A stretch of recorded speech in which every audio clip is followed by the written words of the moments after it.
Well, today's video, I'm going to be showing you how to make a mold with Easy Mold Silicone Putty.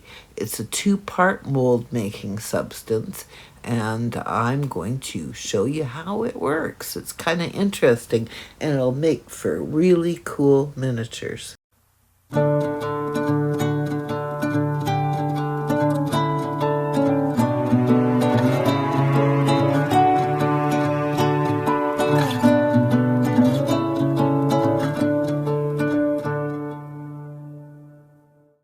So today I thought I'd make a fairly simple mold, and I'm going to be using this Strombecker old-timey radio that was made in 1937. I really like this Strombecker piece, and it's got some good strong print on it, like the way it's carved out. So I think it'll work really well to make a great mold and a good example for you. So here is the mold material. And if you read the instructions, you use equal parts A and B, and I'll show you how it gets mixed up. Now, I purchased this from Michael's Craft Supply. It is quite expensive there and much cheaper if you buy it online. So basically, it's a two-part silicone putty that's used to make molds. So, and I know it does become available in other colors, not just this purple. Purple just happens to be the color that is carried at Michael's. So I just use a plastic spoon, and I'm just going to pull out equal shares of both of this kind of putty. And I have to tell you, the molds that this makes, they last forever. Like, they're really good quality molds, and they're not difficult at all to make. However, once saying that, I guess that depends on what you're making a mold of. So the things that I try and choose to make molds out of this way, I try fairly simplistic items that I can just press into it.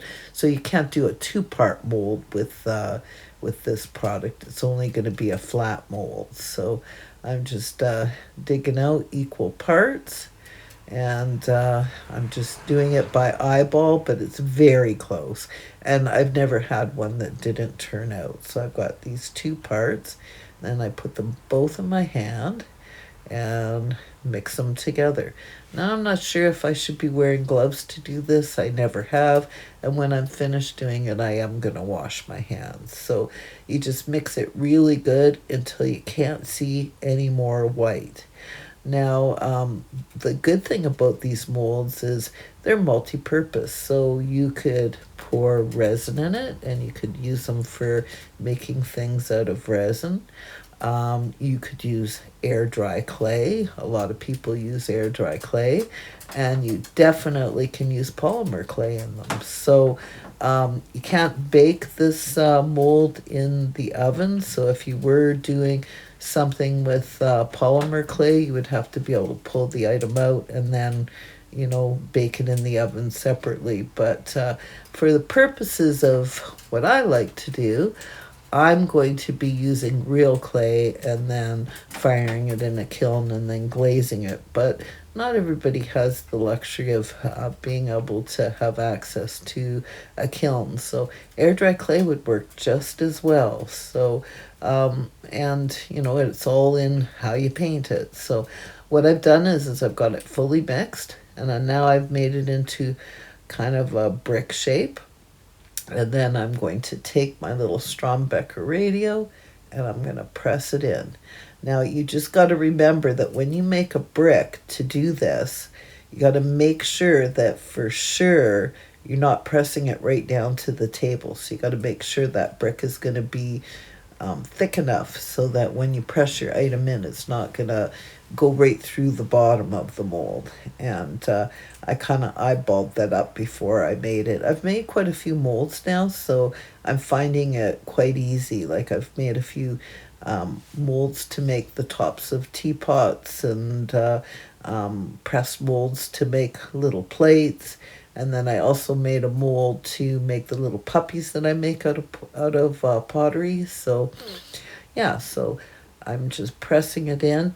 Now I want to make sure that the outside walls are thick enough. So it looks good to me, and I'm pretty sure this is going to work well, but I'm just going to kind of square it off, make sure that my item is in there quite tightly, and then it really doesn't take very long for this mold material to set up, probably about an hour, but I'm going to give it 5 or 6 hours just to make sure that it's really good and firm before I pop my item out, because this is a fairly big mold in comparison to the other ones that I've made. So, yeah, so that's what it looks like. So I'm just kind of squaring it off and kind of making it a little bit neat around the edges. Or am I making a bigger mess? Hard to tell. So yeah, I'm just putting the excess that I just trimmed off the bottom onto the side, just to make that bottom half there just slightly thicker. And I'm quite pleased with the way that looks. So, but of course, I have to fuss with things. That's just the way it is. So, and I'm making sure that it's pressed down firmly enough that it's going to capture the whole, all of the embossing on the wood.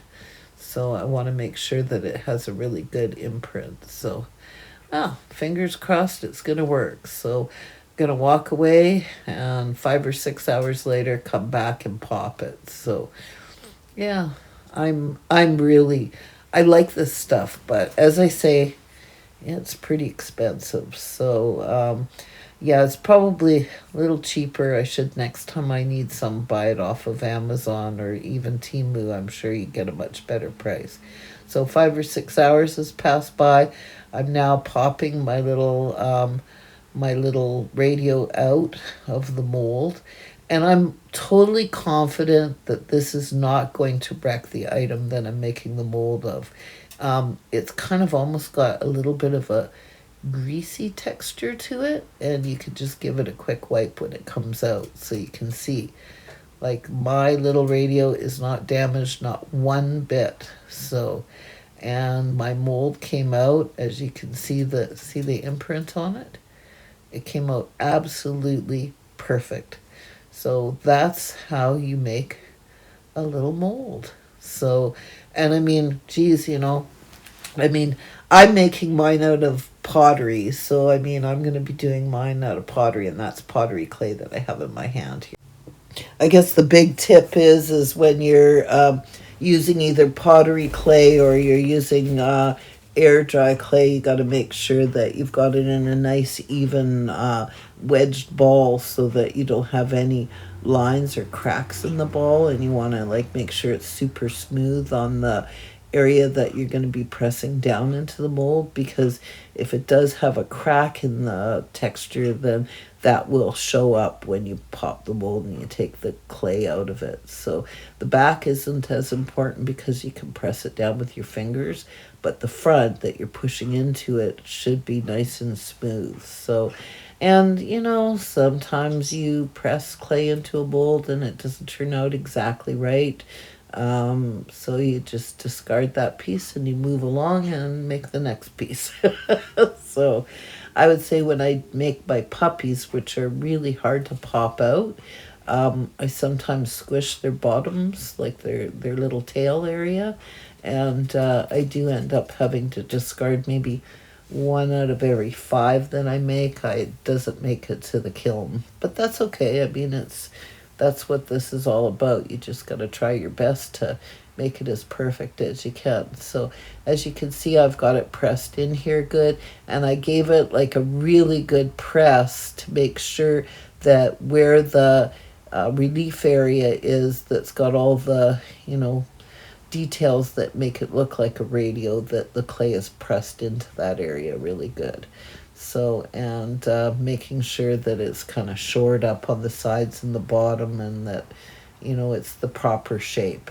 So I'm going to have to leave this particular clay for at least 5 or 6 hours. I really could leave it overnight, would probably be easier, but I am going to leave it only about 5 or 6 hours, and then I'm going to pop it. And you can see there's the original. And yeah, I can't wait to see what this looks like. So I'm pretty excited. So this is the first one that I made. As you can see, it's kind of squishy and a little bit distorted. I'm going to go ahead and put that through the kiln anyways, because the details are pretty good on the front. And what I'm going to do is I'm going to finish them off each slightly differently. So this is a stay wet palette, or a wet palette they call it. And this is what I like to use to keep my underglazes wet. And so it's kind of got a little plasticized piece of paper that you can use and reuse. And underneath of that paper has got a little foam pad that's bright yellow. And that little foam pad, you wet it with water, and then you put that little sheet of paper over top of it, and it keeps your paint moist. So it's really good for acrylic paints as well. So especially if you like to, travel and take a paint palette with you, it's like the perfect solution.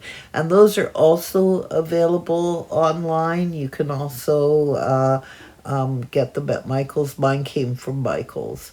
And so I've just sped up the video so you don't have to watch me paint. But what I'm doing is I'm putting all the highlighted areas that I want to end up being black in black underglaze. I know it looks gray, but once it's fired, it definitely will be dark black underglaze.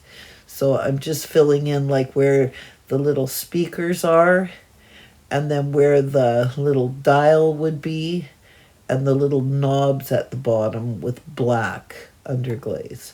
So I plan on making a few of these radios, and I'm going to do the first one just slightly different. So this one, the entire thing, I'm going to paint with underglaze.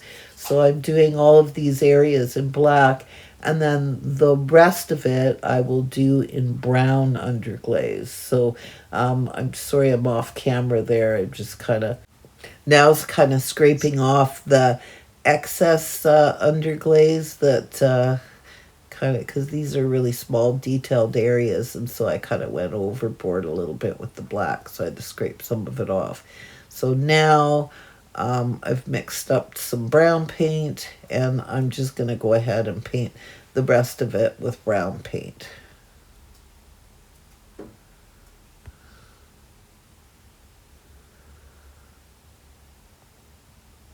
So yeah, it doesn't really take all that much effort to paint the brown area, but you can see I did the black area on this one as well. So there's only one that I'm actually planning on doing in the brown underglaze. The rest I'm just going to fire with just the black underglaze on it, and after it's been fired, I think I'm going to use a different type of glaze over top of the rest of them. I'm just going to experiment with some glazes that are at the pottery studio that I belong to.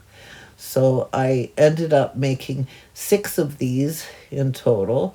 And you can see the one with the brown underglaze, that's the very first one. See how narrow it is? Because I kind of squished it. But I mean, it still looks good. I'm still happy with it. The other ones, though, do look much better. If you enjoyed today's video and would like to help support my channel, you can do so by buying me a coffee. Just go to www.buymeacoffee.com/Lisa I'd like to give a very special thank you to everyone that has helped to support my channel by buying me a coffee at buymeacoffee.com.